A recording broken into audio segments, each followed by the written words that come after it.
So a student came to my office yesterday during office hours, and she was confused. She didn't understand the whole thing between cell A, cell B, cell C. So I thought I'd take a little time to explain it before we actually go any further in the neuron story.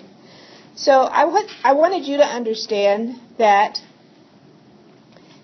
we started off talking about the whole brain. This is gross anatomy. But if I just took a little pinch of cortical tissue, homogenized it, stained it, put it in a petri dish, I would have a glob of tissue. It takes some other things in histological methods to actually separate out a single neuron. What we're doing for illustration purposes is to create a network of 3 neurons out of the 100 billion that started out. It's too complicated with the 100 billion, and some of you might say it's too complicated with the 3.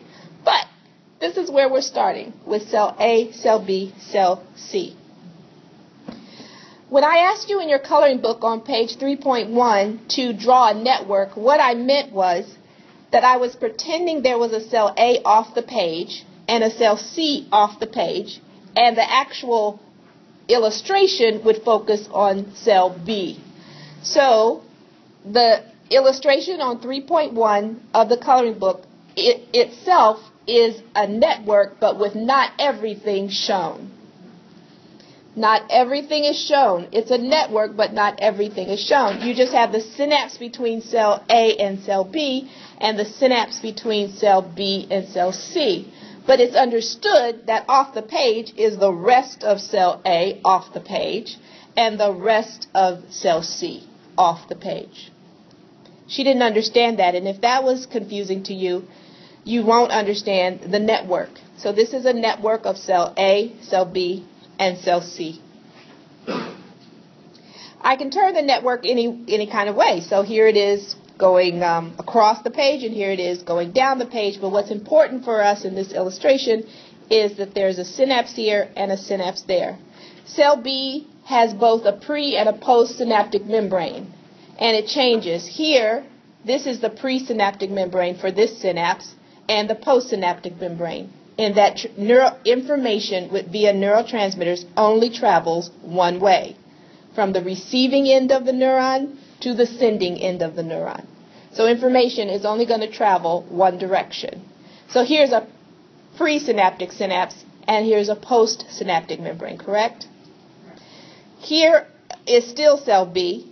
This is now a presynaptic membrane of cell B and a postsynaptic membrane of cell C. So if I blow this space up, here again, A, B, C, my network, but it's too difficult to work with all of this to draw it all the time, so I use different schematics. This is one that I had fun coloring directly from your coloring book. So that's what I think I'll do. I'll reproduce as appropriate items straight from your coloring book. I believe this is unit 3.5. Here I wanted to show that this is where it came from, a synapse of a postsynaptic, presynaptic, a space, and a presynaptic, and here we are again. Now, the neurotransmitter vesicles are moving close to the edge of the presynaptic membrane, and when they do, they merge with it, create what's called an omega complex. This is what's called an omega complex. It slowly opens up bigger and bigger and releases its contents. That way, there's no hole actually created in the cell. There's no opening created in the cell. There's just an opening for the vesicle. When these neurotransmitter molecules float away, they land and combine in the receptor site. Okay, that's all I have so far.